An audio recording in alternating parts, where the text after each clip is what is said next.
संतान प्राप्ति अस्तु। हम जानना चाहते हैं कि हमें यह सौभाग्य कब प्राप्त होगा। भगवान भोले शंकर को प्रसन्न करने के लिए अंजना को 12 वर्षों तक कठिन तपस्या करनी होगी।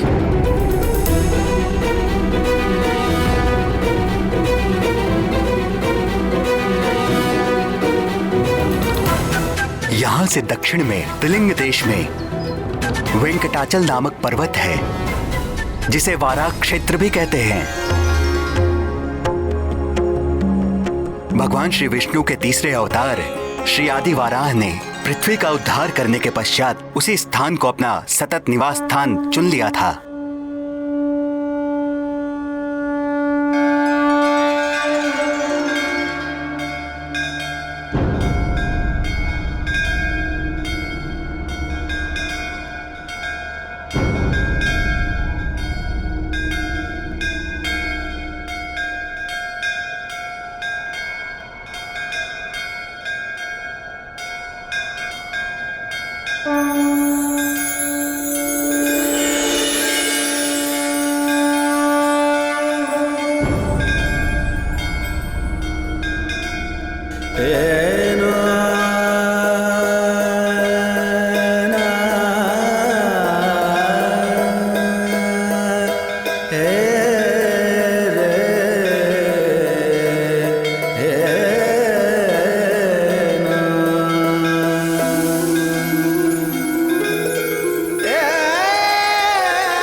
कल्याण वस्तु।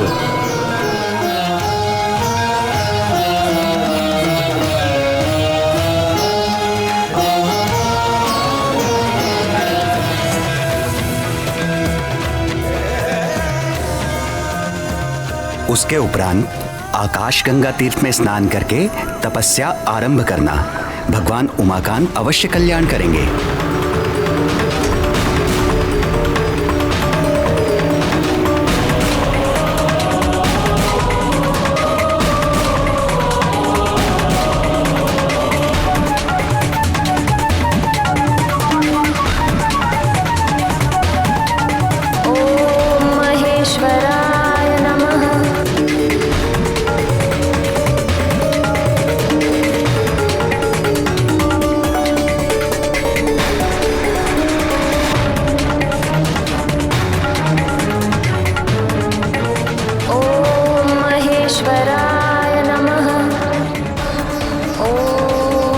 पशुपते नमः।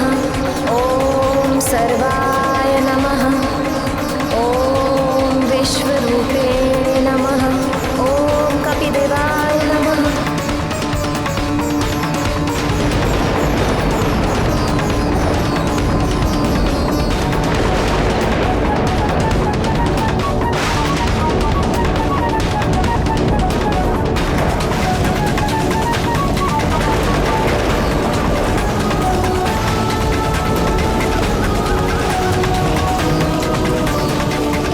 ओम नमः शिवाय। ओम नमः शिवाय।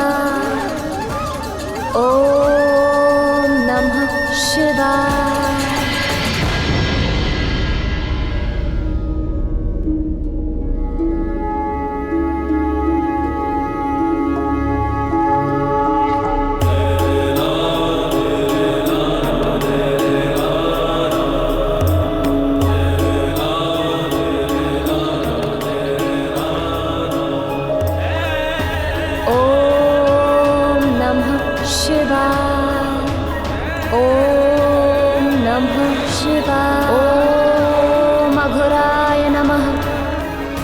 ओम पशुपते नमः।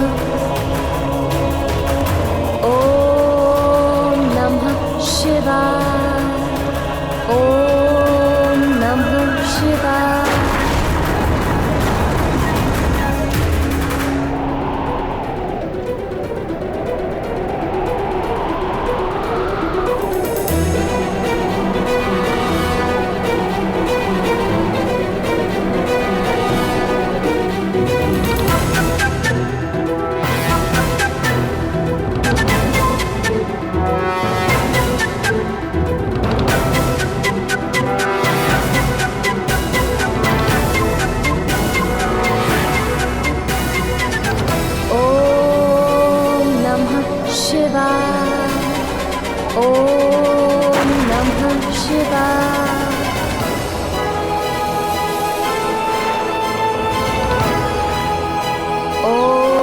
पशुपते नमः।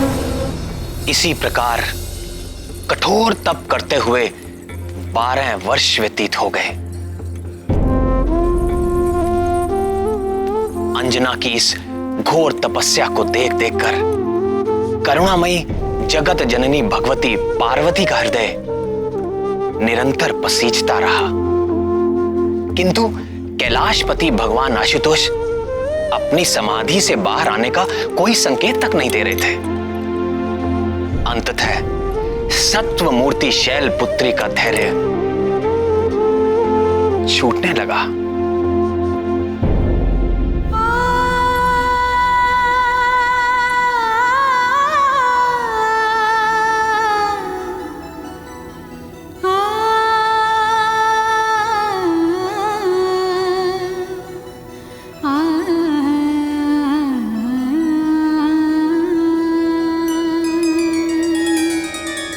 हे शशि शेखर, आंखें खोलिए।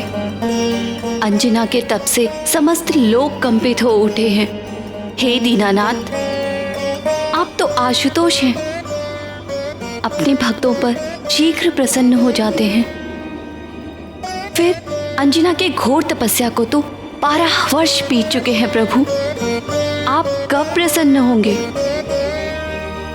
उस दीन के प्राण संकट में है दीनबंधु, दया कीजिए।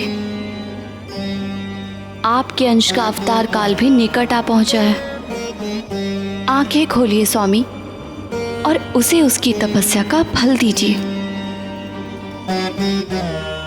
आंखें खोलिए स्वामी और उसे उसकी तपस्या का फल दीजिए।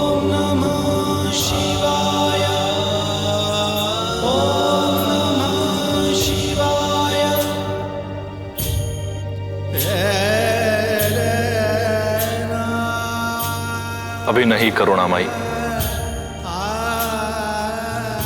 अभी एक परीक्षा शेष है।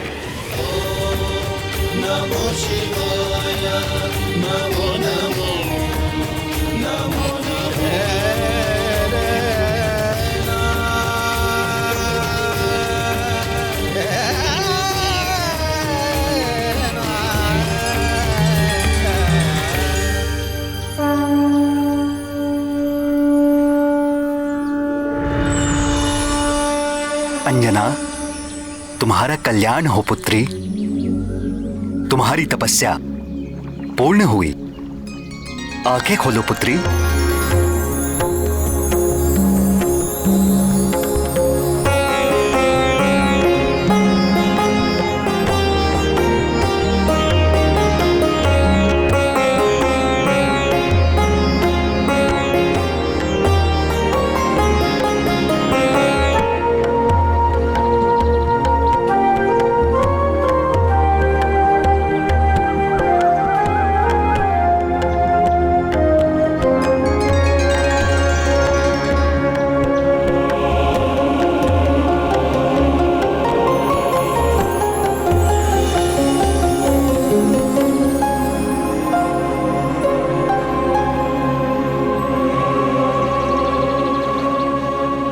पुत्री, आगामी श्रावण कृष्ण पक्ष की त्रयोदशी को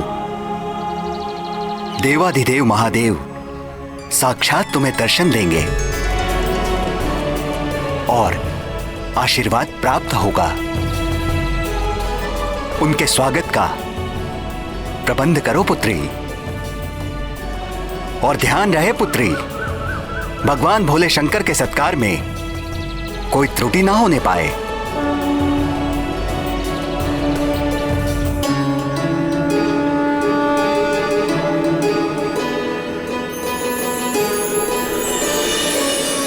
जब ब्रह्मा जी की 100 दिव्य वर्षों की आयु पूर्ण हो जाती है तो मैं प्रलयकालीन संवर्तक सूर्य बनकर अपनी प्रचंड किरणों से समुद्र, पृथ्वी और प्राणियों के शरीर से सारा जल सोख लेता हूं। जब समस्त ब्रह्मांड दहकने लगता है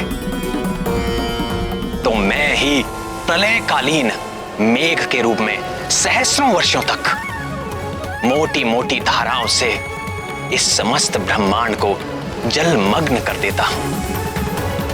तब पृथ्वी जल में विलीन हो जाती है, जल तेज में, तेज वायु में, वायु आकाश में और आकाश अहंकार में लीन हो जाता है, अहंकार महतत्व में और महतत्व मूल प्रकृति में लीन हो जाता है। उस अवस्था में जब समस्त जीवों और देवताओं के साथ वेद और ब्रह्मा भी मुझ में समा चुके होते हैं, तो इस सृष्टि का उस प्राकृत प्रलय में लोप हो जाता है। फिर नवीन सृष्टि का समय आने पर मैं समस्त सृष्टि के तत्वों व उनकी एकता के द्वारा एक विराट शरीर की रचना करता हूं। उसी विराट शरीर की नाभि से नवीन ब्रह्मा प्रकट होते हैं।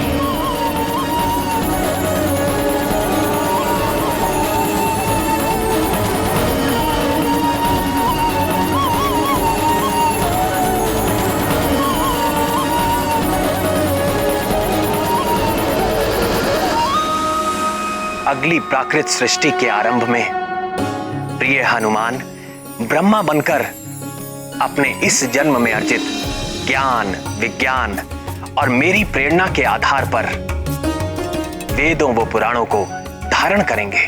तत्पश्चात रजोगुण का आश्रय लेकर संकल्प शक्ति मात्र से सृष्टि कार्य में संलग्न होंगे और भू, भुआ और स्वह नामक त्रिलोकी की रचना करेंगे और फिर प्रजापतियों के माध्यम से वृक्षों, पशु पक्षियों, मनुष्यों की सृष्टि के साथ देवता, पितर, असुर, गंधर्व, अप्सरा आदि की देव सृष्टि भी करेंगे। यन्नाभि पद्म भवनादहमासमीक्य लोकत्रयोपकरणो यदनुग्रहेण तस्मै नमस्त उदरस्त भवाय योग। अपने आराध्य श्री राम के गुणगान और उनकी सेवा के अतिरिक्त महाबली हनुमान के हृदय में और कोई अभिलाषा नहीं। उनके लिए सारा संसार सिया राममय है। वो चुटकी बजाकर अपने प्रभु की उबासी दूर भगाएं या ब्रह्मा होकर सृष्टि करें, सब कुछ उनके लिए राम काज ही है। नैव मे दृशमनुस्पृशस्त भवाय योग निद्रावसान विकसन्नलिनेक्षणाय सोऽयं समस्त जगतां सुहृदेकयात्मा सत्त्वेन यन्मृडयते भगवान् भगेन। हनुमान जी की इतनी महिमा सुनकर मेरे मन में उनके बाल लीला सुनने का चाव और बढ़ गया है। किंतु प्रभु, उसके पहले उनके जन्म की कथा तो पूरी कीजिए। भगवान भोलेनाथ ने कब और कैसे अंजना को आशीर्वाद देके उसकी मनोकामना पूर्ण की, थोड़ा विस्तार में बताइए ना प्रभु। हाँ श्याम सुंदर, महादेव ने माता पार्वती से कहा था कि वो एक और परीक्षा लेना चाहते हैं। फिर क्या हुआ?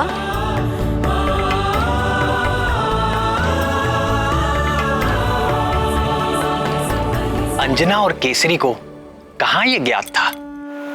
वो तो भगवान नंदीश्वर के स्वागत का आयोजन कर उनकी प्रतीक्षा कर रहे थे।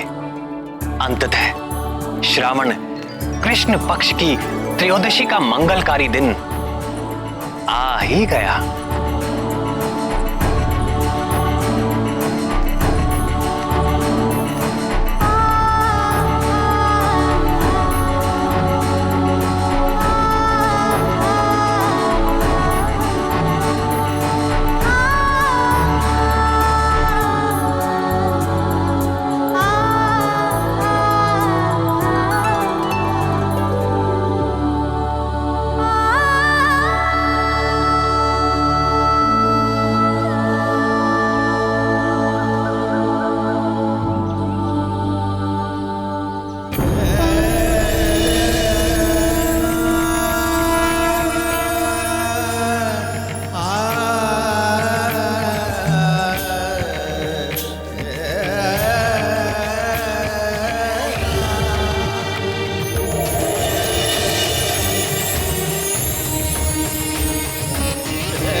प्रातः से संध्या हो गई, किंतु भोलेनाथ अभी तक नहीं आए।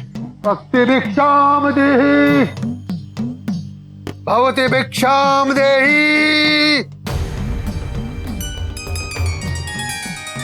भवति भिक्षाम देहि।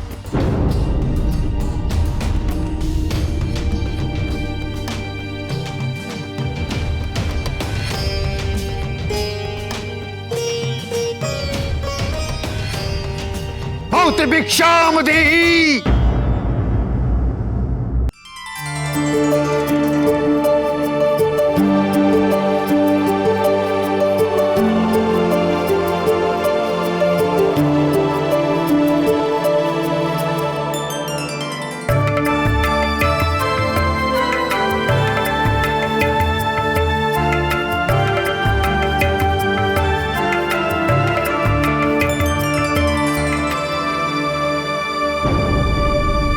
क्या इस बूढ़े के साथ उपहास कर रही हो?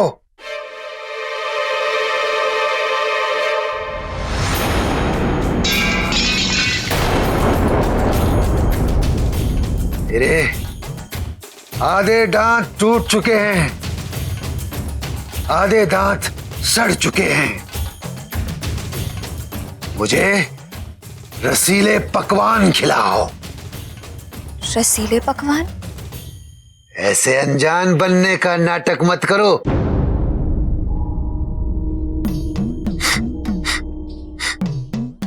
तुम्हारी रसोई में 56 भोग पकाए गए हैं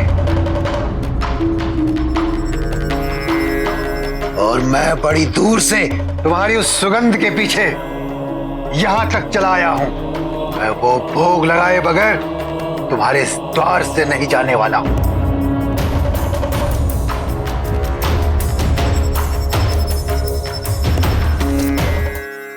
क्षमा करें बाबा, आज हमारे घर में एक विशेष अतिथि आने वाले हैं और ये सारा आयोजन उनके स्वागत के लिए किया है। तुम कह रहे हो कि मैं अतिथि नहीं हूं? मैं बूढ़ा, दरिद्र, करूप हूं, इसलिए वो अतिथि नहीं होता जिसको न्योता देकर बुलाया जाए। अतिथि वही होता है जो बिना बुलाए किसी भी तिथि में चला जाए। नहीं नहीं बाबा, मेरी बात का अर्थ यह था कि ये सब हमारे इष्ट नहीं, अनिष्ट होगा तुम्हारा। मेरे समान बूढ़े दरिद्र भूखे को भोजन न करा के कोई भी इष्ट प्रसन्न नहीं होने वाला। बोलो, कराते हो 56 भोग? तो मैं चला।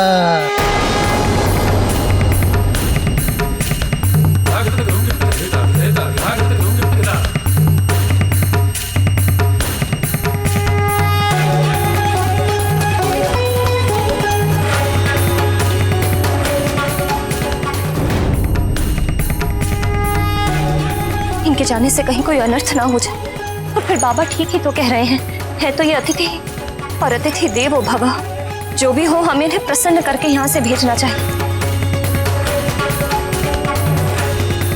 रुकिए बाबा।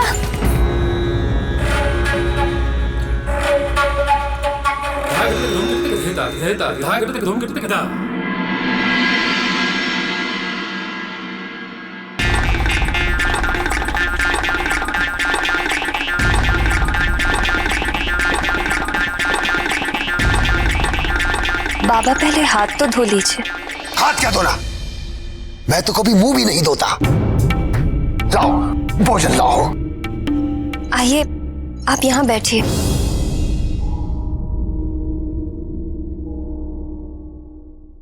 नहीं, मैं तो यहाँ बैठ जाऊंगा।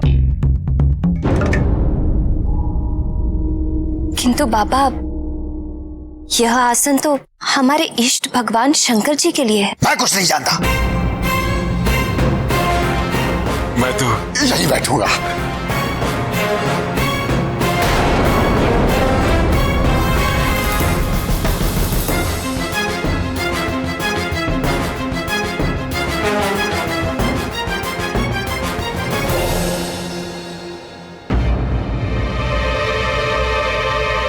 खड़े खड़े एक दूसरे का मुंह क्या देख रहे हो? लाओ मेरे लिए भोजन परोसो।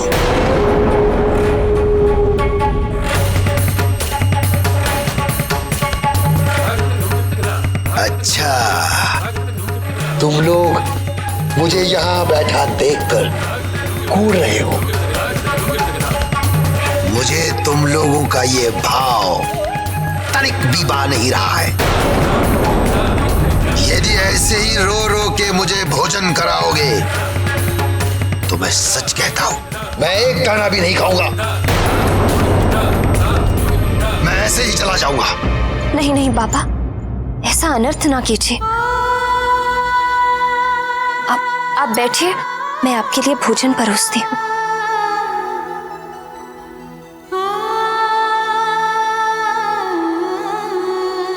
रुको। अब क्या हुआ बाबा? मुझे हाथ धोने की शिक्षा दे रही थी और स्वयं बिना हाथ धोए ही मेरा भोजन परोस रही हो। किंतु बाबा, मेरे हाथ तो शुद्ध हैं। और फिर आपने ही तो कहा। तेरा मेरा क्या मेल है? मैं तो भिखारी हूं, तू तो गृहस्थन है। तुझे तो शुद्ध अशुद्ध का विचार करना चाहिए। जाओ मेरे हाथ धो कर लाओ।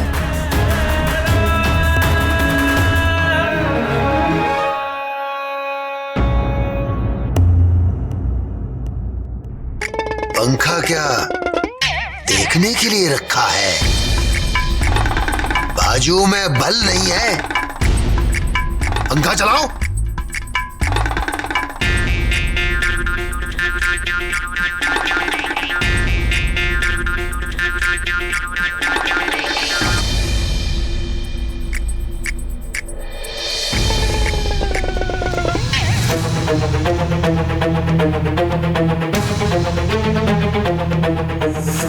बाबा, भोजन प्रारंभ।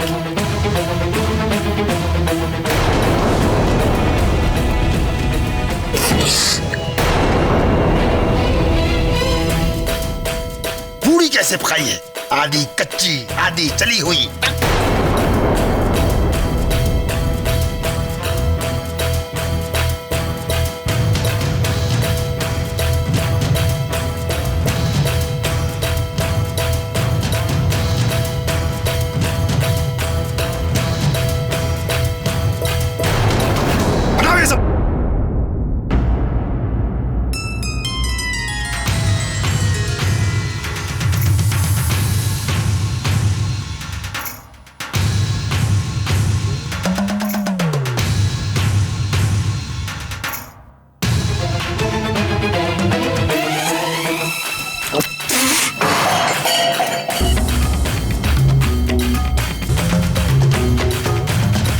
बड़ी आशा से तुम्हारे द्वार पे आया था कि बरसों पश्चात एक अच्छा भोजन करने को मिलेगा।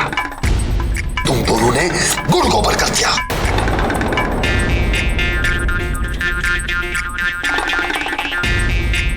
फिर भी अच्छा ही हुआ, मैंने तुम्हारा सत्कार स्वीकार कर लिया। भूखे का पेट भरकर कुछ तो पुण्य मिलेगा तुम्हें, नहीं तो उस अवगढ़ अघोरी जटाजुटी शंकर की सेवा करने से तुम्हें कुछ नहीं मिलने वाला था। भस्म लपेटकर, गले में नागमाला डालकर, भयंकर रूप धारण करके शमशान में बैठने से कोई भगवान नहीं होता।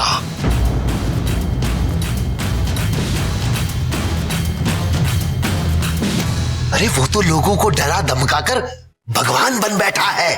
इष्ट बनाना ही है।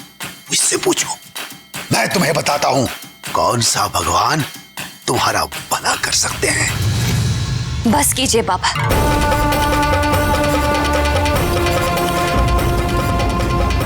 आप हमारे अतिथि हैं, किंतु हमारे परम आराध्य भगवान भोलेनाथ का अपमान करने का आपको कोई अधिकार नहीं।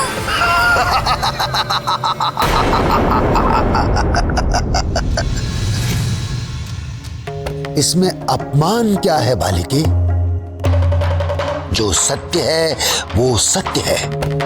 क्या शंकर शमशान में नहीं रहता? क्या वो भस्म लगाकर नहीं घूमता? क्या वो जटाजुटी अघोरी नहीं है? हाँ, रहते हैं वो शमशान में।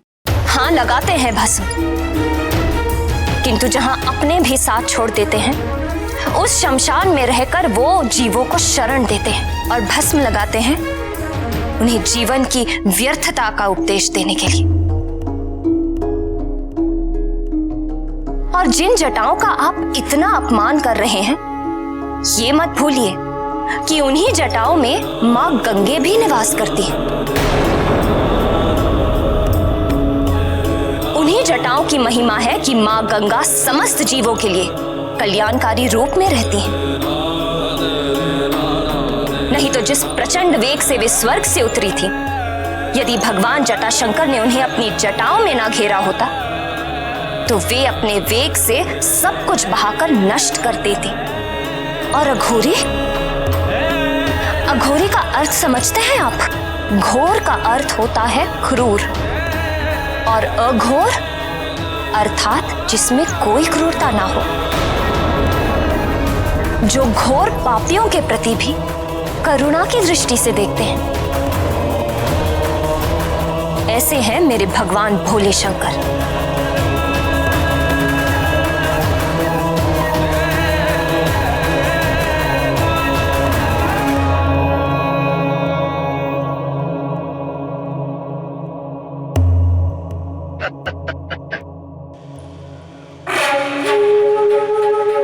तेरी तो मति मारी गई है। वो भूतनाथ नागधिराज वो विशेला है, विशेला। अभी तो नागों का साथी है। आपको विशैले समझ आते हैं? तो हाँ, मेरे भगवान भुजंग भूषण विशैले हैं, क्योंकि अमृत मंथन के समय जो कालकूट विष निकला था, जिसे देखते ही सब देवता हाहाकार करते भाग खड़े हुए थे, उस भयंकर कालकूट विष को अपने कंठ में धारण करके मेरे भगवान नीलकंठ देवताओं को अमृत देने वाले हैं। अरे वो तो इतने शांत, अहिंसक और परोपकारी हैं कि नाग जैसे विषैले जीव भी उनके पास आकर अपना डसने का स्वभाव भूल जाते हैं। तुम्हारे जैसे अंधभक्त। बस अब यदि आपने मेरे भगवान भोले शंकर के विरुद्ध एक शब्द भी बोला तो क्या करोगी अंजना?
परीक्षा में सफल हुई पुत्री अंजना। मैं तुम्हारी भक्ति और तपस्या से अति प्रसन्न। तुम्हारी मनोकामना पूर्ण होने का समय आ गया है। शीघ्र ही वायुदेव के द्वारा तुम्हें मेरा प्रसाद प्राप्त होगा।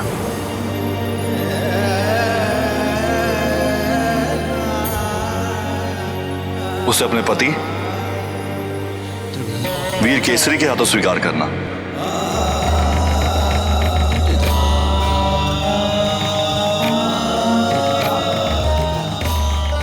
तुम्हारा होने वाला पुत्र समस्त संसार में अपने बल और पराक्रम के कारण विख्यात होगा। परम भक्त होगा और परम ज्ञानी भी। कल्याण हो।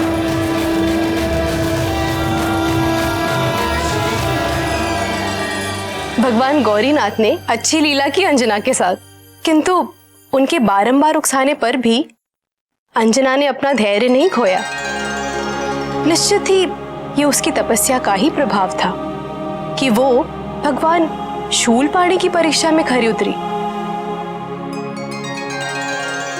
वेदों में गृहस्थ के लिए 5 प्रकार के जिन नित्य यज्ञों का विधान है, उसमें ब्रह्म यज्ञ, देव यज्ञ, पितृ यज्ञ और भूत यज्ञ के साथ अतिथि सत्कार रूपी मनुष्य यज्ञ भी प्रतिदिन करने का आदेश दिया गया है। जिस द्वार से अतिथि असंतुष्ट होकर जाता है, उस घर में समृद्धि नहीं रहती, और जहां सम्मान के साथ अतिथि की तृप्ति की जाती है, वहां सुख संपत्ति का वास सदा बना रहता है। और जो ये जानते हैं, वो अंजना के समान अतिथि सत्कार में कोई चूक नहीं करते। हर प्राणी के द्वार पर उसके भगवान अतिथि रूप में एक बार अवश्य जाते हैं, और उचित सम्मान होने पर उस घर की 7 पीढ़ियां दरिद्रता का मुख नहीं देखती। तो फिर महादेव ने वायुदेव से कैसा प्रसाद भिजवाया? हे पवन देव, हम आपका आह्वान करते हैं सृष्टि कल्याण के प्रायोजन के लिए आप अपना सहयोग दें और हमारे सम्मुख प्रकट हो।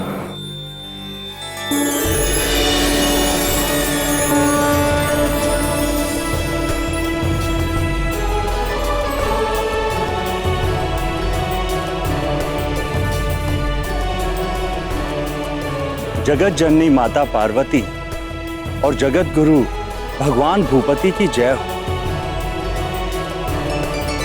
मैं कृतार्थ हुआ महादेव। अपने तेज को वहन करने के लिए आपने मेरा चुनाव किया है। ये मेरे लिए बड़े सौभाग्य की बात है। आदेश करिए भगवान रुद्रेश्वर।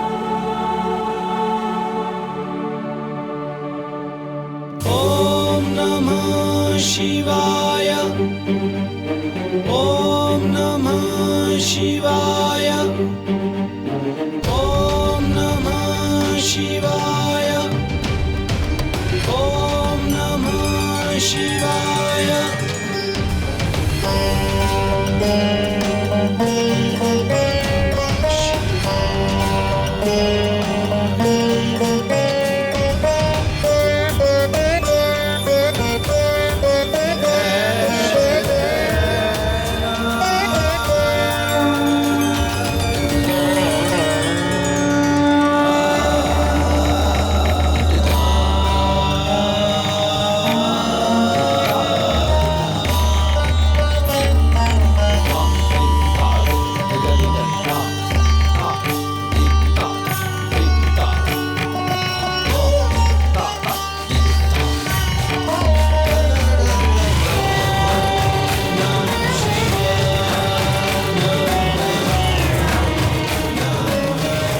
आप जानते हैं कि आगे आपको क्या करना है।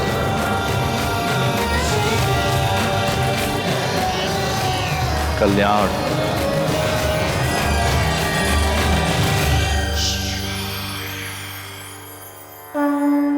ओम नमः शिवाय ओम नमः शिवाय ओम नमः शिवाय ओम नमः शिवाय। शंकर जी ने दे दिया तेज, पवन सुत अब आने वाले हैं। भक्ति में होकर प्रवीण वो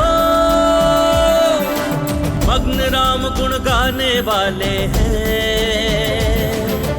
जटाधारी शिव शंकर शंभो महादेव शिव शंकर शंभो जटाधारी शिव शंकर शंभो महादेव शिव शंकर शंभो। देवों का सब करेंगे काज, नष्ट करेंगे पाप का राज, विष्णु वचन की रखने लाज, ले रहे हैं अवतार आज। अन्यायी दल में भय का हाहाकार मचाने वाले हैं,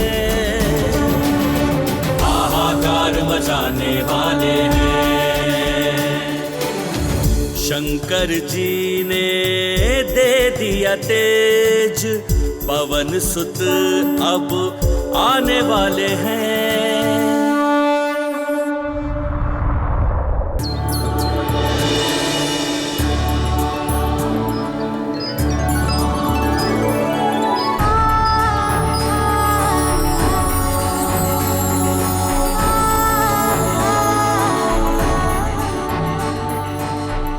प्रिय, मेरा हृदय धड़क रहा है। लग रहा है कि कुछ अलौकिक घटने वाला है। तुम ठीक कह रही हो प्रिय। मेरा हृदय भी एक विचित्र आनंद से भर उठा है। और देखो ना, ये समस्त प्रकृति भी उल्लास में खिल सी गई है। लगता है आज सब कुछ हमारे अनुकूल हो रहा है। ये सब कृपा निधि भगवान भोले शंकर का आशीर्वाद है। दीन जन की करेंगे रक्षा, वज्र बनेगी सूर्य की कक्षा, भगत जगत के लेंगे शिक्षा, बल विद्या की देंगे भिक्षा, बलिदान प्रेम बैराग के नव आदर्श बनाने वाले हैं, नव आदर्श बनाने वाले हैं। शंकर जी ने दे दिया तेज। देवी अंजना, वनराज केसरी, मैं पवन देव हूँ। भूत भावन भगवान शंकर और माता भवानी का संदेश लेकर आपके पास आया हूँ। वे दोनों आपकी श्रद्धा और तपस्या से अति प्रसन्न हैं और उन्होंने अपने आशीर्वाद के रूप में ये प्रसाद भेजा है। हे वानर राज, देवी अंजना के लिए इस फल को आप ग्रहण करें। ओम नमः शिवाय, ओम नमः शिवाय, ओम नमः शिवाय, ओम नमः शिवाय, ओम नमः शिवाय, ओम नमः शिवाय।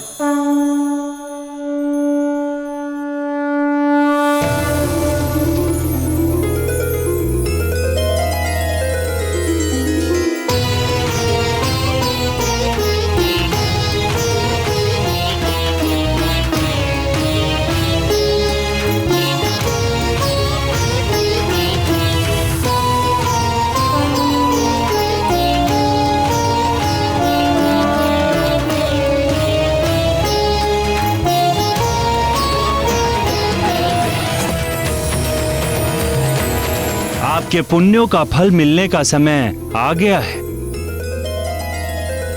आपको शीघ्र ही संतान लाभ होगा।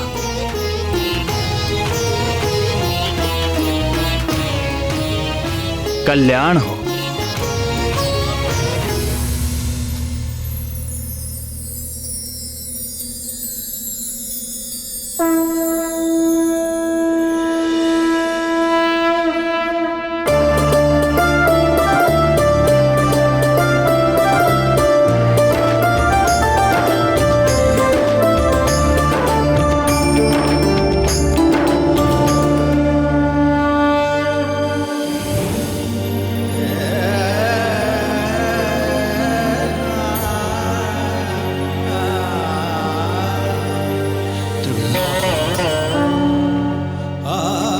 शीघ्र ही वायुदेव के द्वारा तुम्हें मेरा प्रसाद प्राप्त होगा।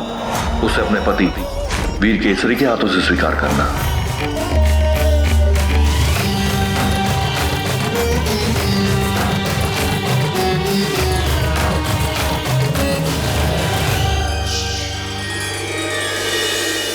और कुछ समय पश्चात ही उनकी मनोकामना पूरी हुई। अंजना ने गर्भ धारण किया। जैसा कि आप सभी जानते हैं, गर्भकाल में मां के शरीर में अनेक परिवर्तन होते हैं और प्रकार प्रकार के कष्ट व कठिनाइयों का सामना करना पड़ता है।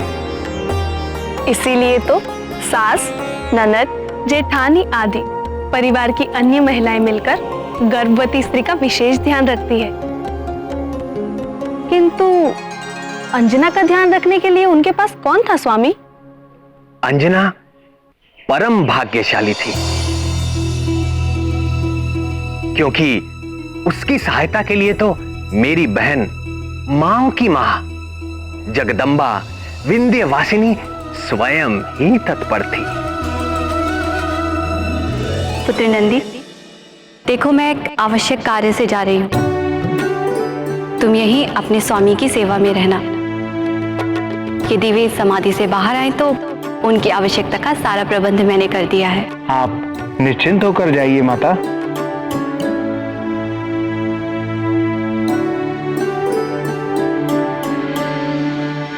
भवानी प्रिय,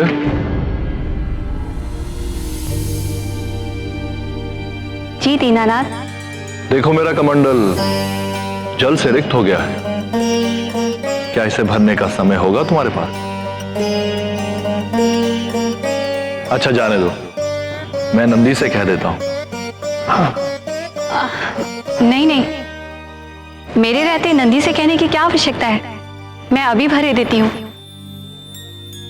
अच्छा रहने दो, मुझे तो स्मरण ही नहीं था कि अपनी जटाओं की गंगा से इसे भर लेता हूं। तुम जाओ भवानी। आप जानबूझकर मुझे सता रहे हैं ना भोलेनाथ? मुझे विलंब हो रहा है। अपनी पुत्री अंजना की इतनी चिंता? चिंता तो माँ का स्वभाव है भोलेनाथ, और अंजना की विशेष चिंता का तो विशेष कारण भी है। उसके गर्भ में आपका तेजस्वी अंश है।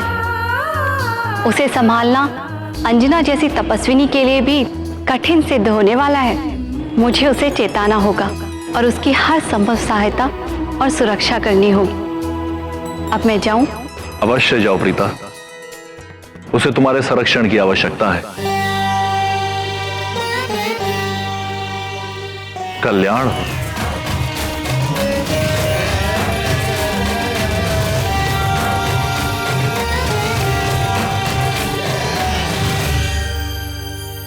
शंकर जी भी आप ही की तरह नटखट हैं, ये मुझे नहीं पता था।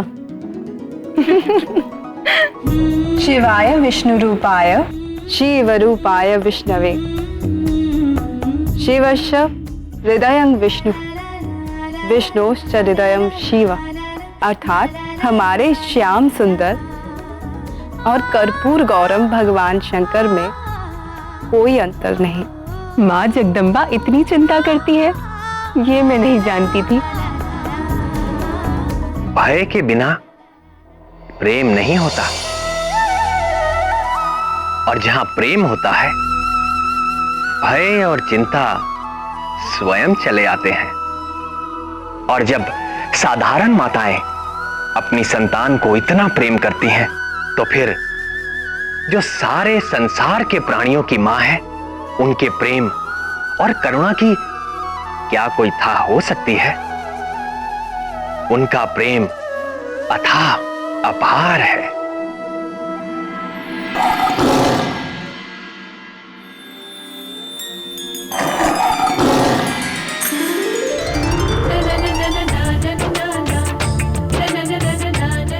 गौरी की ये गैया उत्तर देती सारे, पूछो जो भी प्रश्न मन में हो तुम्हारे।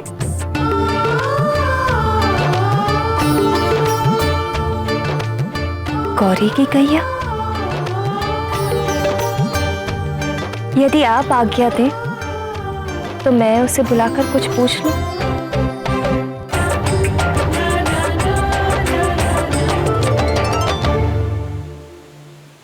आपको महारानी बुला रही हैं।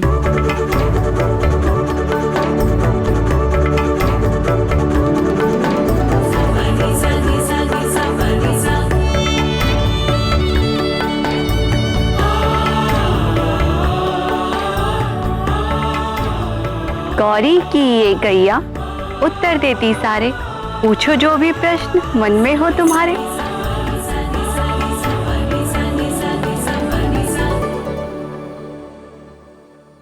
मेरी होने वाली संतान कैसी होगी?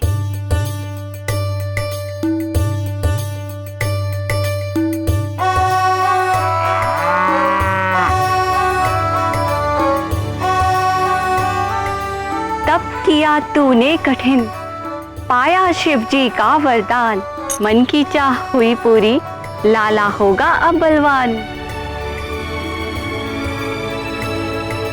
पूत होगा चंचल नटखट, ज्ञानी और बड़ा गुणवान, कहती गौरी की ये गैया, मैया रखे विशेष ध्यान।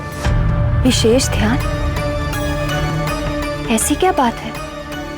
कहीं मेरे लाल को कुछ होगा तो नहीं? घबराती क्यों है बेटी, इसीलिए तो मैं आई हूं।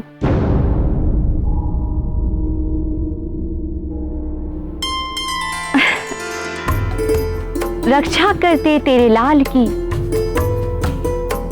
गंगा को जिन्होंने साधा, तेरा वाली उनकी पुजारन, दूर करेगी हर बाधा।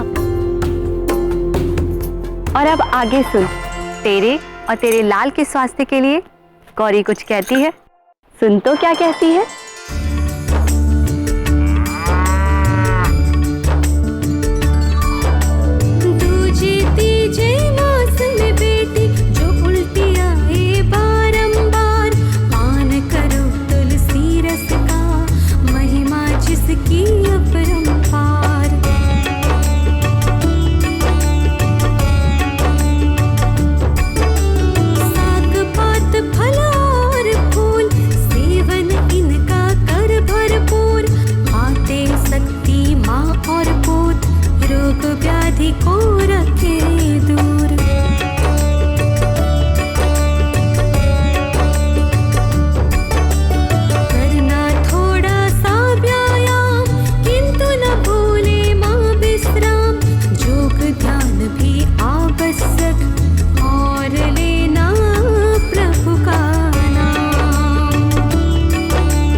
समझ गई ना? मैं सब समझ गई। भूलना चाहना गौरी की गैया की ये वाणी।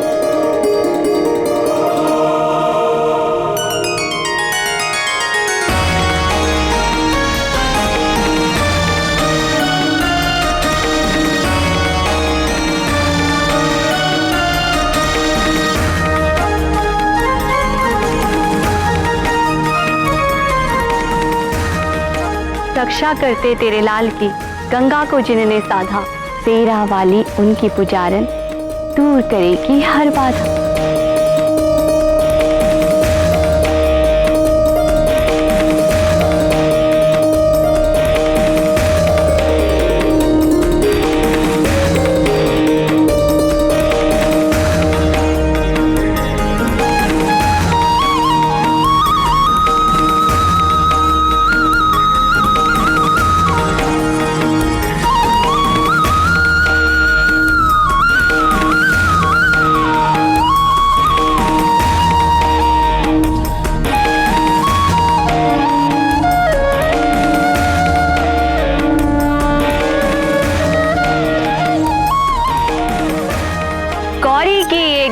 उत्तर देती सारे, पूछो जो भी प्रश्न मन में हो तुम्हारे।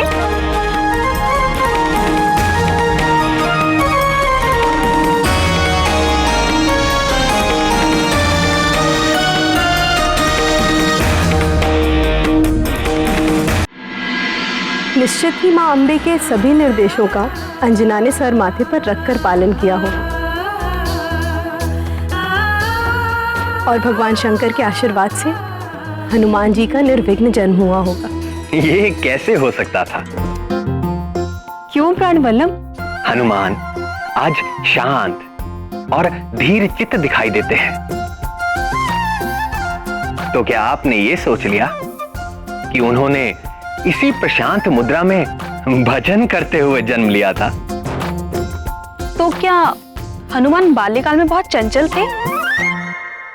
बाल्यकाल तो क्या, उन्होंने तो अपनी लीला गर्भकाल से ही आरंभ कर दी थी। गर्भकाल से? गर्भ धारण करते ही अंजना के रूप में अलौकिक परिवर्तन होने लगा। उसका रंग चमक गया, मुखमंडल तेजस्वी हो गया, देह में से सुनहरी आभा निकलने लगी और उसकी भूख वो तो कुछ अधिक बढ़ गई।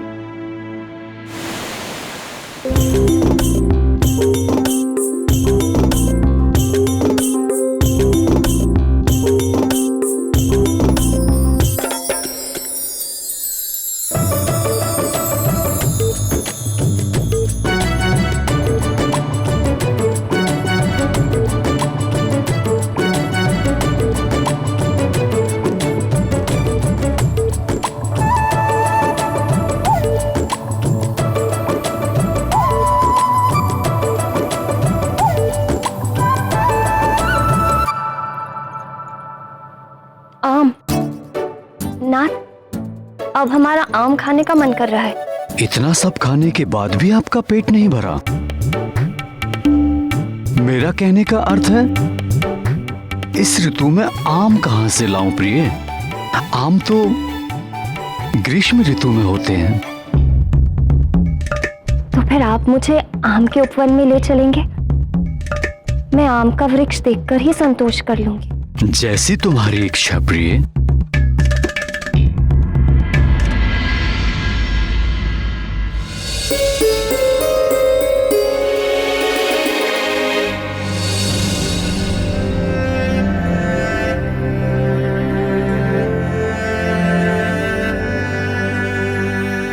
निराश मत हो अंजने, मैं किसी सेवक को पूर्व वन में भेजता हूं, संभवतः वहां कुछ मिल जाए।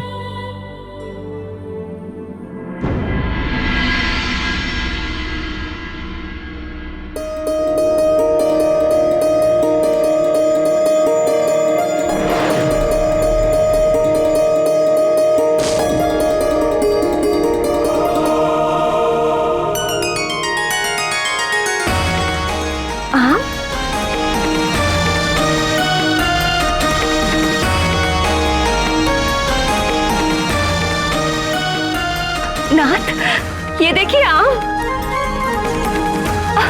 वो देखिए कितना बड़ा और रसीला आम है।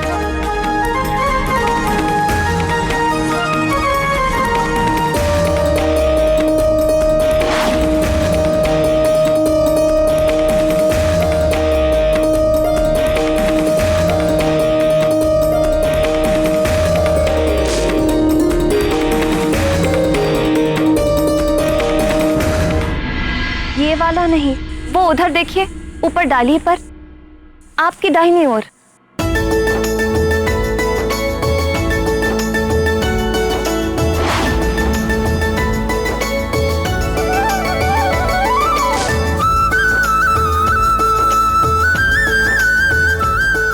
ये वाला नहीं, वो सबसे ऊपर वाली डाली पर जो है वो वाला।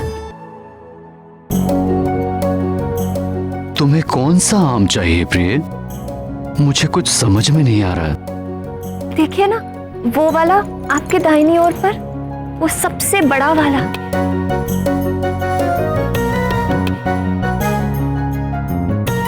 मैं बताती हूँ।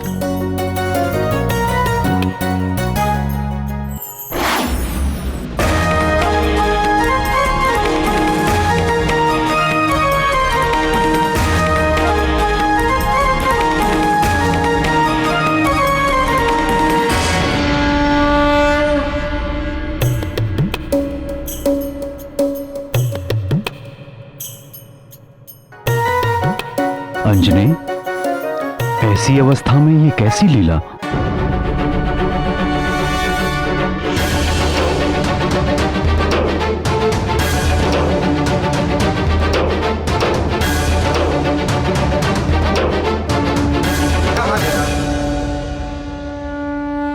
उसके भीतर एक असाधारण शक्ति का विकास होने लगा, जिसे देखकर स्वयं वीर केसरी भी हतप्रभ रह जाते। उस शक्ति का स्रोत कोई और नहीं, अंजना के गर्भ में पल रहे महातेजस्वी महाबली हनुमान ही थे। कल एक विचित्र अनुभव हुआ रात को। मुझे ऐसा लगा जैसे आपका पुत्र गर्भ में चल फिर रहा है। एक पल के लिए तो मैं घबरा गई थी। 5वें मास में हर गर्भवती माँ को ऐसा एहसास होता है प्रिय। हाँ, और इसका स्मरण होते ही मेरा मन प्रसन्नता से भर गया। अरे देखिए, फिर से चल फिर रहा है आपसे बात करते करते।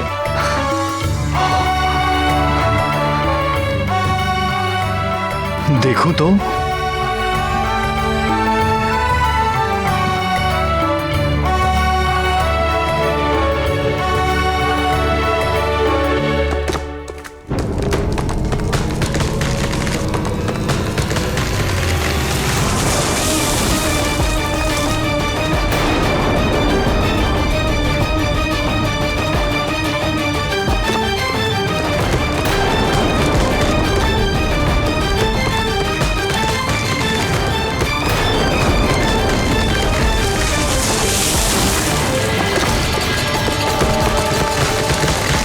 अंजलि,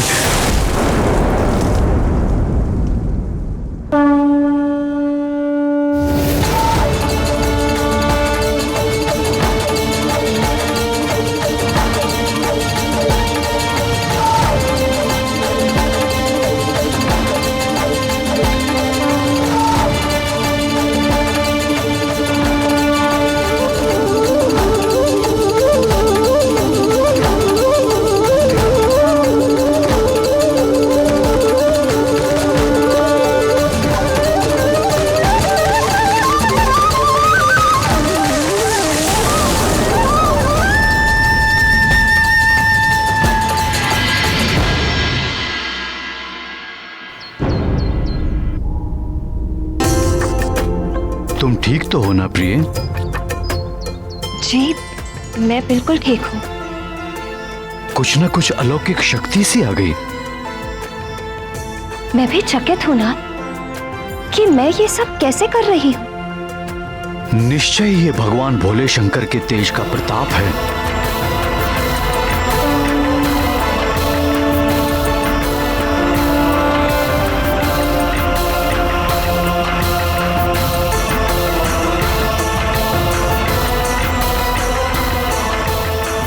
जय गौरीश्वर। जय गौरी शंकर।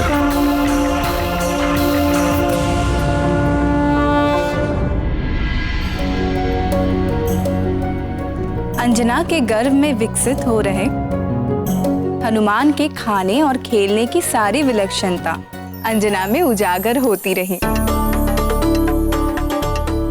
किंतु हनुमान ने इन सबसे भी बढ़कर रुचि स्वामी के लीला कथाओं में प्रकट की। अंजना के स्वामी वानर राज केसरी की कथाओं में? अंजना के स्वामी नहीं, सारे जगत के स्वामी, हम सब के स्वामी, सांवरे सलोने श्याम सुंदर।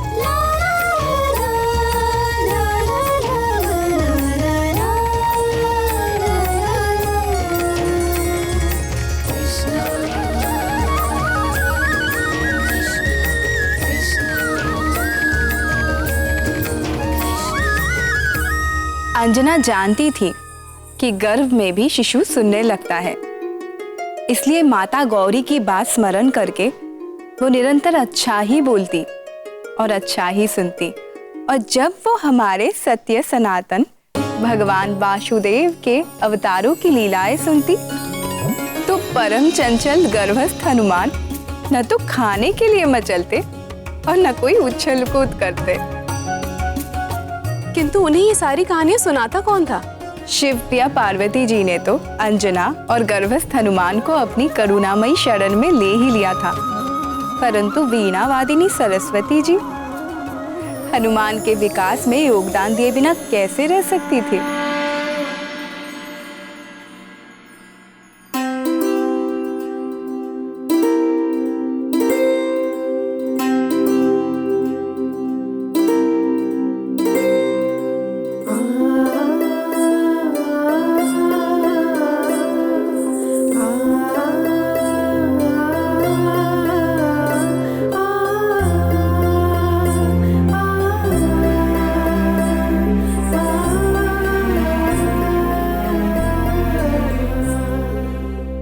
देवी अंजना, आज मैं आपको ध्रुव लोक के ध्रुव तारे की कथा सुनाऊंगी। आकाश में स्थित ध्रुव नक्षत्र अपने पूर्व जन्म में मनुष्य थे।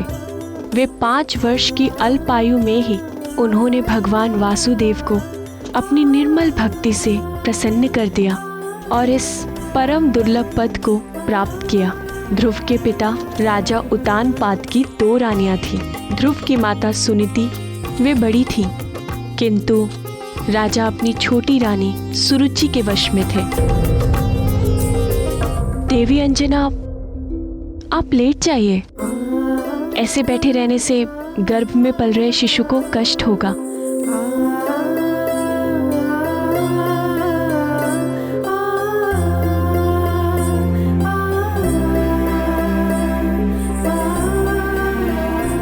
राजा सदैव ध्रुव की सौतेली माँ और उनके पुत्र उत्तम के पास ही रहते। ध्रुव को कभी भी अपने पिता का प्रेम प्राप्त करने का अवसर ही नहीं मिलता।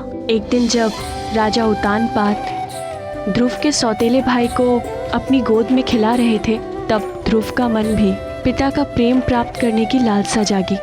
वो अपने पिता की गोद में जा ही रहा था कि उनकी सौतेली माँ ने उनका हाथ खींचकर उन्हें नीचे ढकेल दिया। सौतेली माँ के कटु वचनों से बहुत ही आहत हुआ। ध्रुव की माता सुनीति चाहकर भी अपने पुत्र को पिता का प्रेम दिलाने में समर्थ नहीं थी। इसीलिए उन्होंने ध्रुव को परम पिता भगवान नारायण का प्रेम प्राप्त करने के लिए उनकी भक्ति करने का उपदेश दिया। अब मैं नारायण की भक्ति करूंगा, मैं उनसे प्रेम करूंगा, फिर वो भी मुझसे प्रेम करेंगे। फिर ध्रुव ने घर छोड़ दिया और नारायण को पाने के लिए वन में जाके एक वृक्ष के नीचे बैठ गए। शिव, 5 वर्ष की अवस्था में इतना साहस? वन में तो कई प्रकार के हिंसक पशु और सर्प आदि घूमते रहते हैं, फिर ध्रुव महाराज इन सबसे बचे कैसे? जब प्राणी भगवान की ओर एक पग चलता है, तब भगवान अपने भक्त की ओर 100 पग चलते हैं। तो फिर भगवान अपने भक्त की सहायता कैसे नहीं करते? उन्होंने अपने अंश अवतार महामुनि नारद को भी ध्रुव की मंत्र दीक्षा के लिए भेज दिया।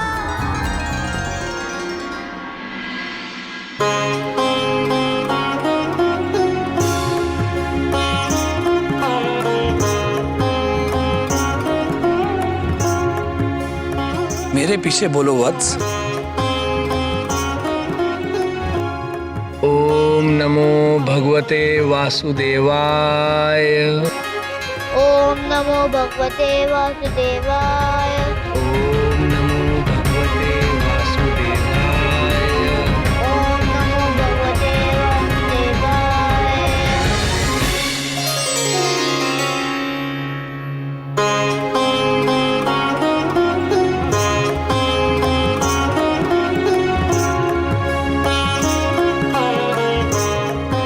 ये परम गुप्त द्वादशाक्षर मंत्र है पुत्र। भगवान श्री हरि के सुंदर चतुर्भुज रूप को हृदय में धारण करके इस मंत्र का निरंतर जाप करने से तुम्हारे सभी मनोरथ सिद्ध हो जाएंगे।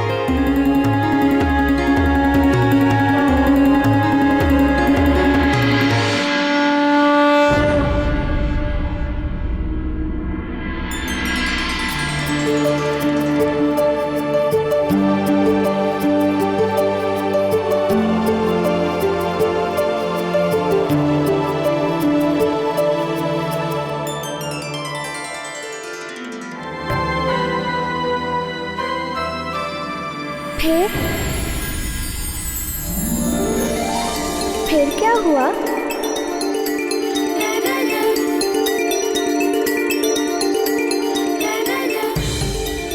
फिर 1 वर्ष की कठिन तपस्या के पश्चात ध्रुव को बैकुंठपति भगवान श्री नारायण ने अपने चतुर्भुज रूप में दर्शन दिए। ओम नमो भगवते वासुदेवाय।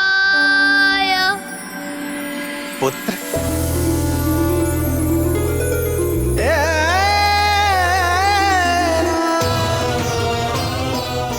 तुम्हारी निर्मल भक्ति से मैं प्रसन्न हूं पुत्र।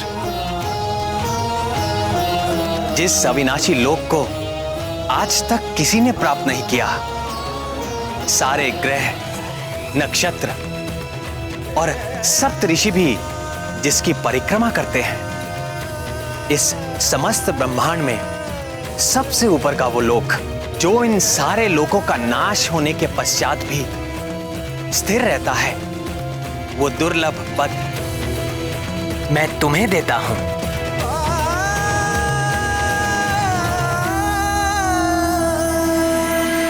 आशीर्वाद के पश्चात ध्रुव ने वर्षों सफल जीवन व्यतीत किया और अंत में ध्रुव तारा के रूप में स्थित हो विख्यात हुआ।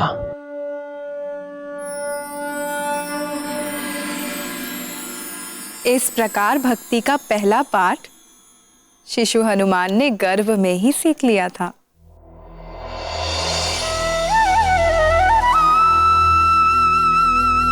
ये समस्त ब्रह्मांड मेरे वश में है, किंतु मैं अपने भक्तों के वश में हूं।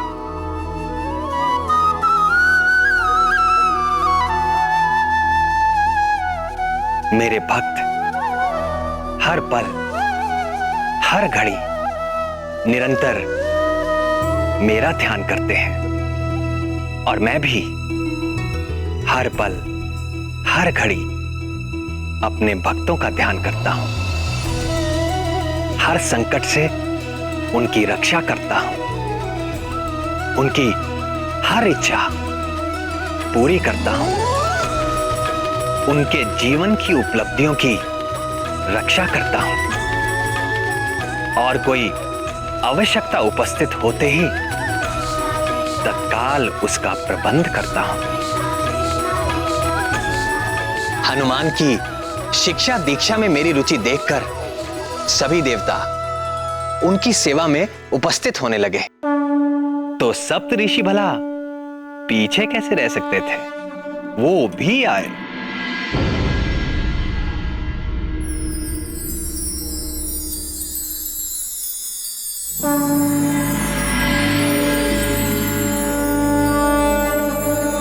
येनाबद्धो बलिराजा दानवेन्द्रो महाबलः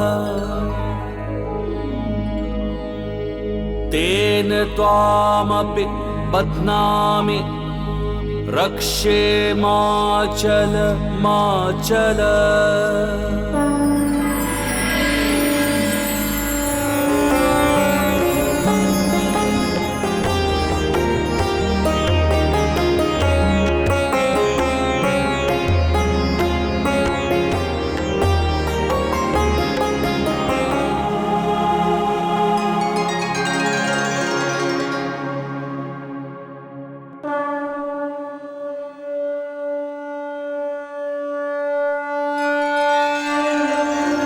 बाल हनुमान की नित नई लीलाओं से आनंदित होते हुए अंजना के गोद भराई का समय आ पहुंचा। इस मंगल कार्य के लिए निकट और दूर स्थित सभी संबंधियों और मित्रों को निमंत्रण भेज दिया गया, किंतु ठीक गोद भराई के दिन सूर्योदय के साथ ही मूसलाधार वर्षा होने लगी, जो ना तो रुक रही थी और ना मध्यम पड़ रही थी। तो क्या गोद भराई नहीं हो सकी? मंगल मूर्ति हनुमान के जीवन में ये कैसा मंगल आ गया दीदी? इसी चिंता से तो अंजना भी व्याकुल थी।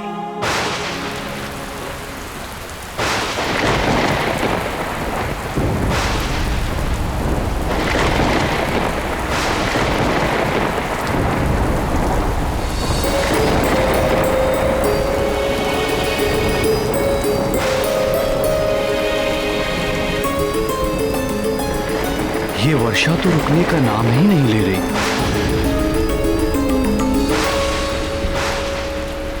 तुम निराश ना हो अंजने। ऐसी भी वर्षा नहीं हो रही कि लोग आ ना सके। मार्ग में कहीं रुक गए होंगे, आते ही होंगे।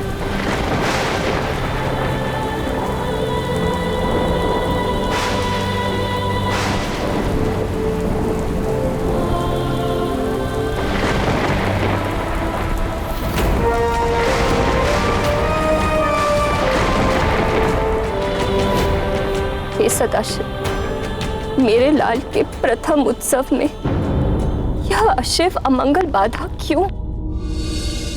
आपने तो कहा था कि वो आपका तेज होगा। आपके अपने अंश स्वरूप के साथ ऐसा अन्याय क्यों? मेरा पुत्र हमारे प्रियजनों के आशीष से वंचित क्यों?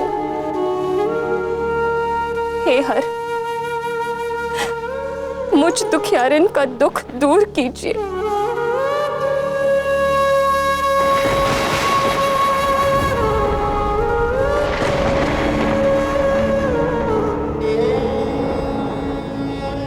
हे गौरी, हे कृपा कर,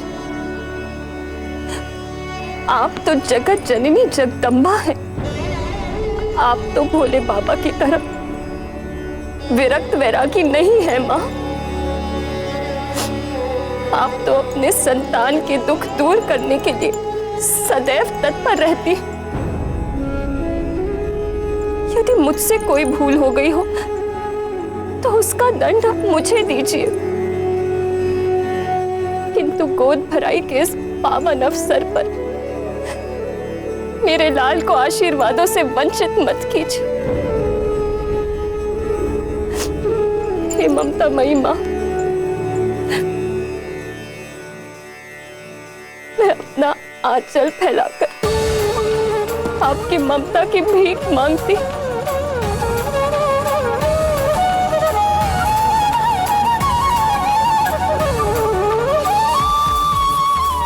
कृपा करो मां, कृपा कर, कृपा कर।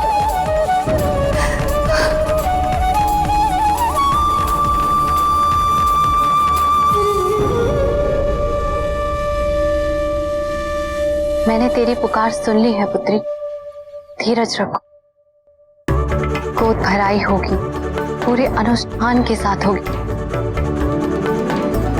और तुम्हारे पुत्र को आशीर्वाद मिलेंगे और ऐसे जैसे किसी को ना मिले होंगे।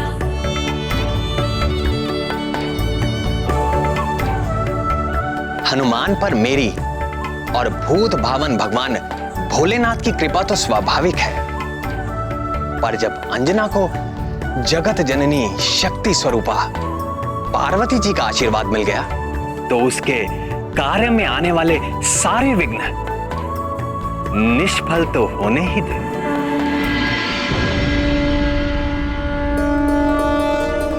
देवी लक्ष्मी, देवी सरस्वती, आइए इंद्राणी सची देवी, चंद्र मोहिनी रोहिणी, आप भी आए।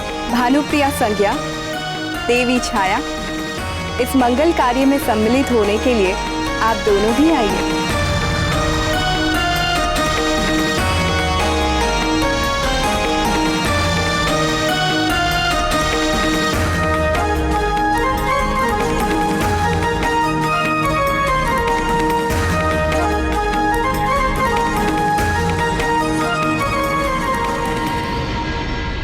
प्रणाम महारानी। क्या हुआ? तुम इतना हाँफ क्यों रही हो? वो आ गई। कौन? हमारे संबंधी? वो तो नहीं आए, पर कुछ सुहागनें आई हैं। बहुत खूबसूरत सजी धजी देवियों जैसी, और साथ में खूब सारे उपहार भी लाई हैं।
अच्युतानंद गोविंद नामोच्चारण भेषजाल नश्यन्ति शकला रोगः सत्यम सत्यम वदाम्यहम्।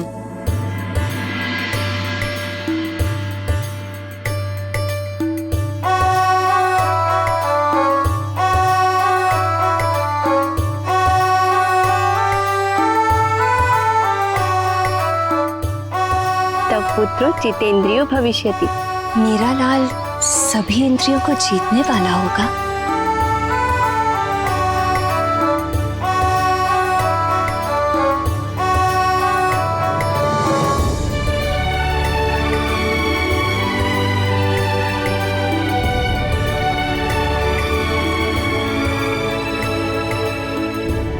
दैत्य कार्य विघातको भविष्यति। राक्षसी आचरण को मिटाने वाला होगा मेरा लाल।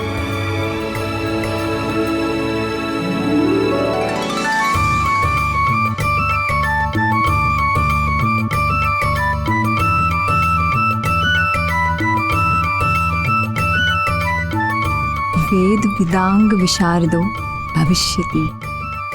मेरा पुत्र वेदों का विद्वान होगा।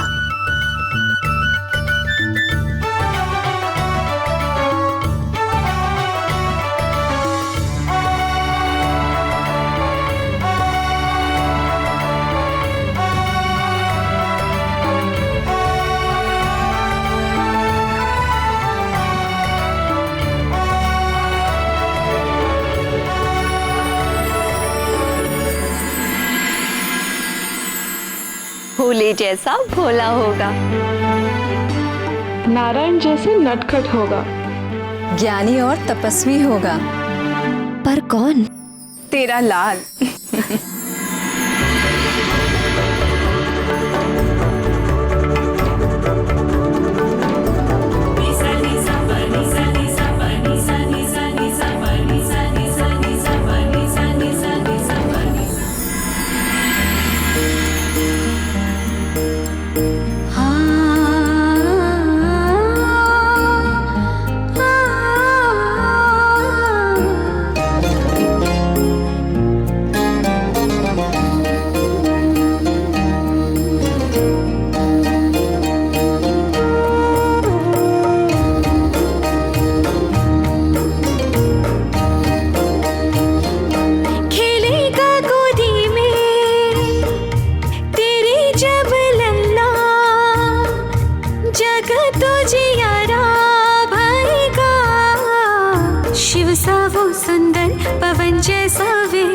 जग केसरी नंदन कहेगा, जग केसरी नंदन कहेगा, जग केसरी नंदन कहेगा, जग केसरी नंदन कहेगा।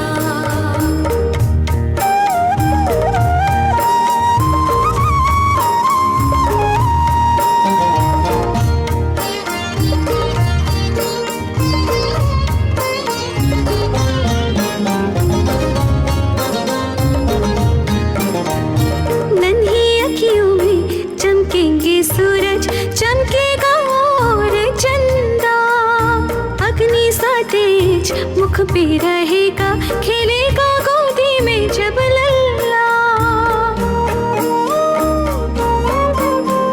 नन्ही अखियों में चमकेंगे सूरज, चमकेगा और चंदा, अग्नि सा तेज मुख पे रहेगा, खेलेगा गोदी में जब लल्ला।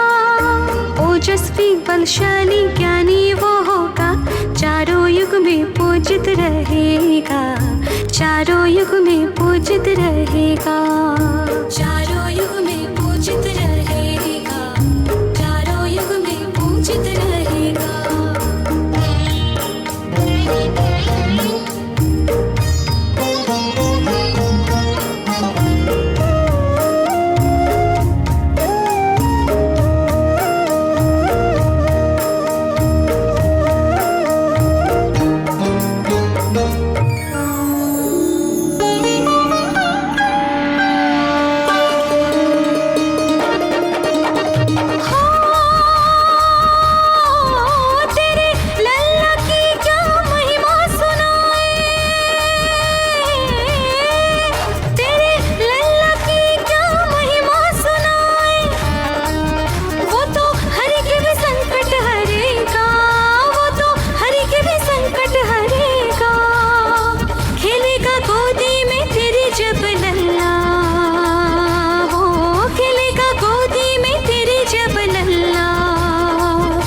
तो जगो जियारा भयेगा, वो तो जगो जियारा भयेगा, जगो जियारा भयेगा, वो तो जगो जियारा भयेगा।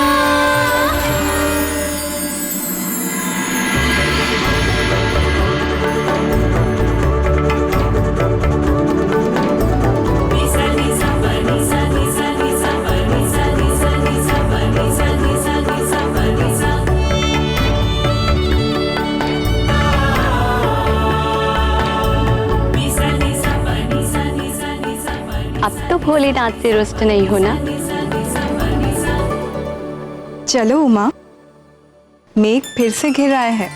बरसने से पहले ही हम प्रस्थान करते हैं। भक्त ध्रुव को नारद जी ने द्वादशाक्षरी मंत्र दिया, किंतु तुम्हारे लाल के लिए जगत को तारने वाला 2 अक्षरों का तारक मंत्र है राम।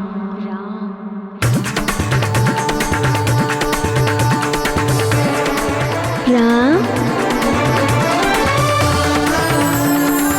राम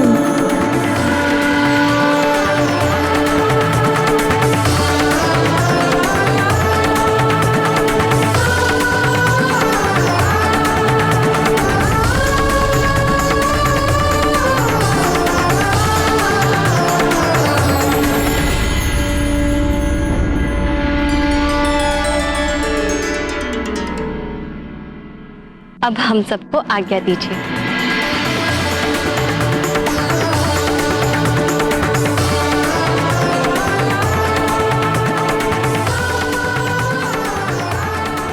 हे नटवर नागर, हमारी उत्सुकता और ना बढ़ाइए, आगे की कथा सुनाइए ना।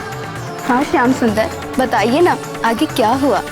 मेरे संकट मोचन का जन्म होता, इसके पहले ही उनके प्राणों को संकट में डालने वाला एक शत्रु उपस्थित हो गया।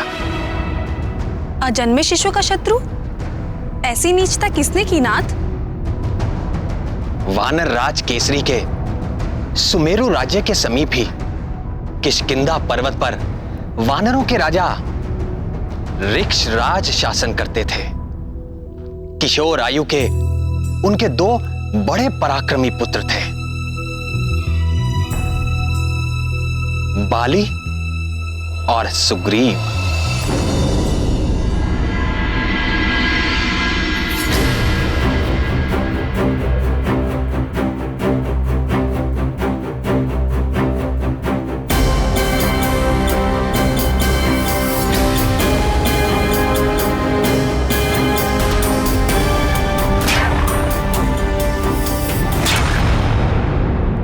तुम मुझसे कभी जीत नहीं पाओगे सुग्रीव।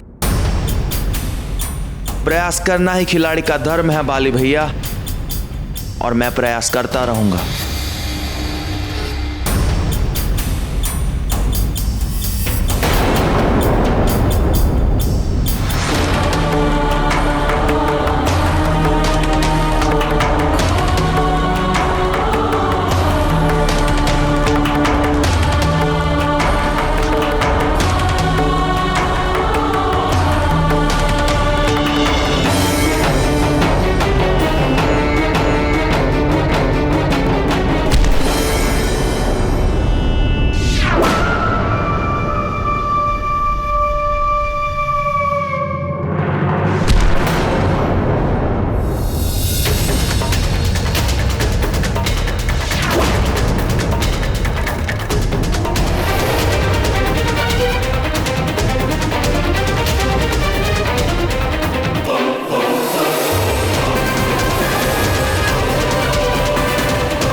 मैं फिर जीत गया सुग्रीव, मैं फिर जीत गया।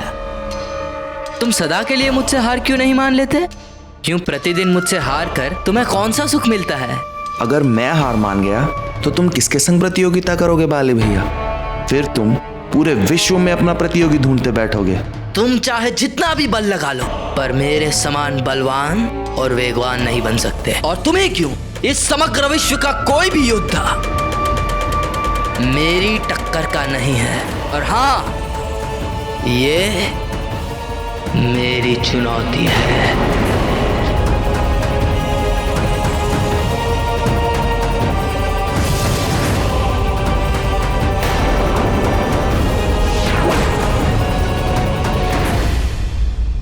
तो एक और चुनौती के लिए तैयार हो? तैयार हूँ बाली भैया।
अब आज भी हारने का दंड चुकाओ।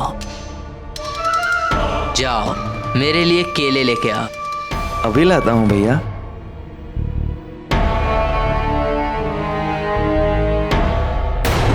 मैं अजय हूँ और मुझे कोई हरा नहीं सकता। श्रीमन नारायण नारायण।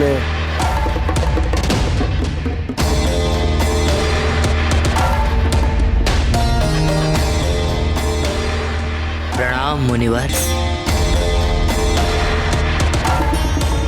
मैं अजय हूं। ये मेरा अहंकार नहीं, सत्य है।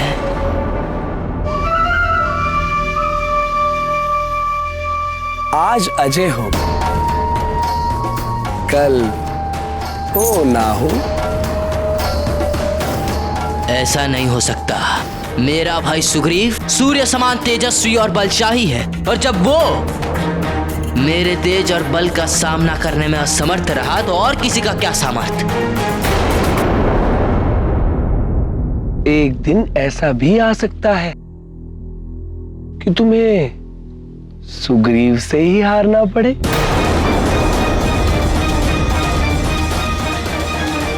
इसलिए कहता हूं कि अपने बल का अहंकार ना करो। परम पुरुष नारायण की माया के आगे किसी की कुछ नहीं चलती। हे मुनिवर, क्या सचमुच ऐसा हो सकता है? हो सकता नहीं, ऐसा ही होगा।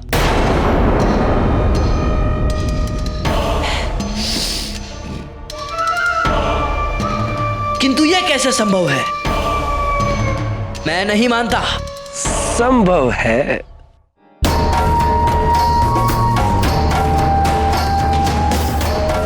जब सुग्रीव को इस धरती के सबसे शक्तिशाली योद्धा का सहयोग मिलेगा तो तुम्हारी हार होकर रहेगी। सबसे शक्तिशाली योद्धा वो तो मैं हूं। ये तो तुम्हारा भ्रम है बाली। तुमसे भी शक्तिशाली योद्धा शीघ्र ही जन्म लेने वाला है। उसके बल के आगे तुम जैसे प्राणियों का ही नहीं, देवताओं का बल भी फीका पड़ जाने वाला है। इसलिए सर्वश्रेष्ठ योद्धा होने का घमंड छोड़ दो वत्स। किंतु वो है कौन? सुमेरु के शासक वानर राज केसरी का होने वाला पुत्र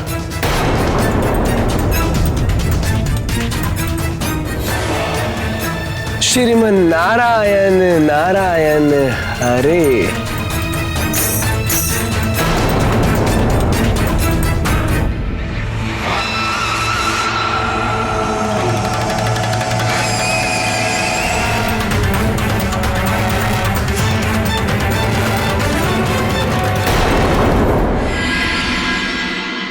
देवर्षि नारद जी की शिक्षा से उल्टे बाली के मन में शत्रुता का ऐसा बीज पड़ा जो बिना किसी विलंब के अंकुरित होकर कुकृत्य रूपी फल देने वाला पाप वृक्ष बन गया। किंतु हे सर्वज्ञ सर्वेश्वर, नारद जी तो देवर्षि है, सब कुछ जानते बूझते हुए भी उन्होंने ऐसा किया ही क्यों? वो जो करते और कहते हैं उससे अंततः देवताओं और लोक का कल्याण ही सिद्ध होता है, किंतु उस समय ऐसा प्रतीत होता है कि वो देवताओं और प्राणियों का अहित कर रहे हैं। इस बार भी ऐसा ही हुआ। मुनिवर नारद की शिक्षा के तत्काल परिणाम से बाली ईर्ष्या और द्वेष की ज्वाला से जलने लगा। मैं इस धरती का सबसे शक्तिशाली योद्धा हूं और रहूंगा, चाहे इसके लिए मुझे किसी अजन्मे शिशु की हत्या भी क्यों ना करनी पड़े।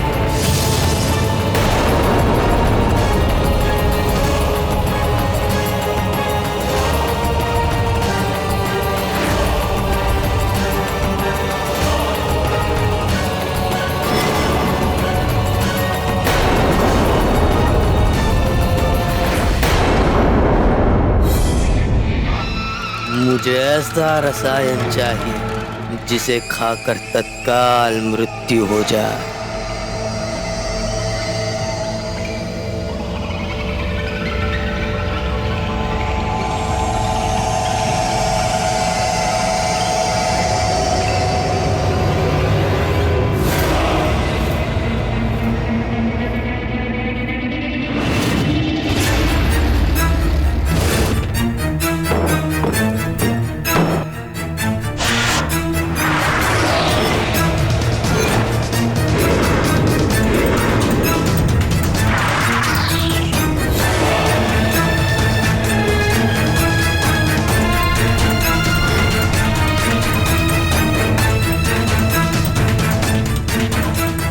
देखिए युवराज, इस डिबिया में मैंने स्वर्ण, रजत, लौह और पारा पंच धातुओं की भस्म को मिलाया है और इसके अतिरिक्त मैंने इसमें विषैली लूता अर्थात जंगली मकड़ी के विष को भी मिलाया है। अब ये विष ऐसा तैयार हो गया है जो तत्काल मृत्यु को देने वाला है और इसका लक्षण भी ऐसा होगा कि अच्छे से अच्छा वैद्य भी ठीक ठीक निर्णय नहीं ले पाएगा कि इस विष की प्रकृति क्या है। उपचार तो दूर की बात है युवराज।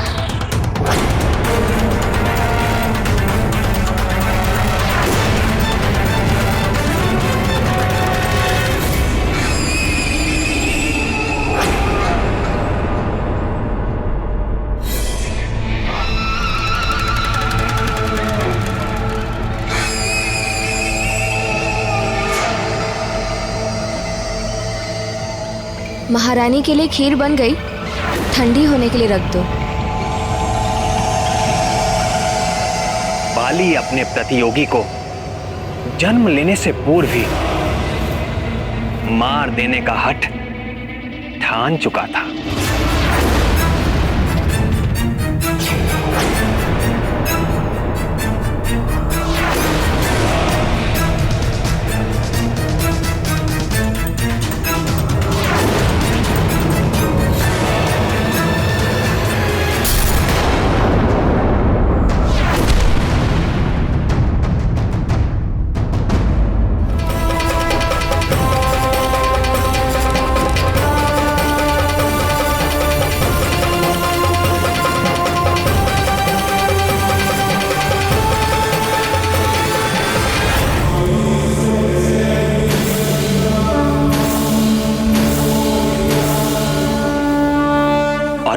बार असफल होने पर भी उसने हार ना मानी और दूसरे दिन भोर में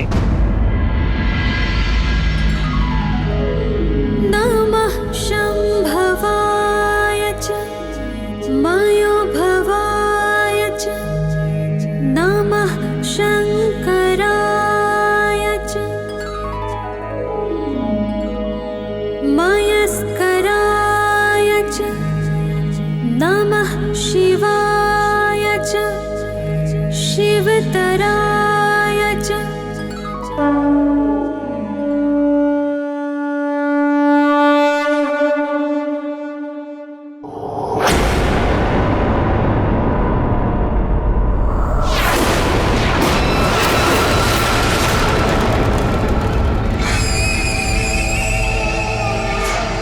पुरोहित जी कहाँ चले गए आज?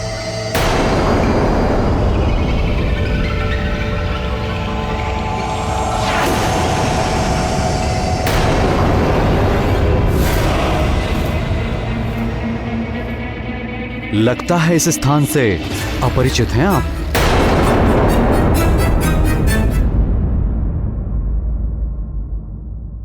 भूल तो हुई है।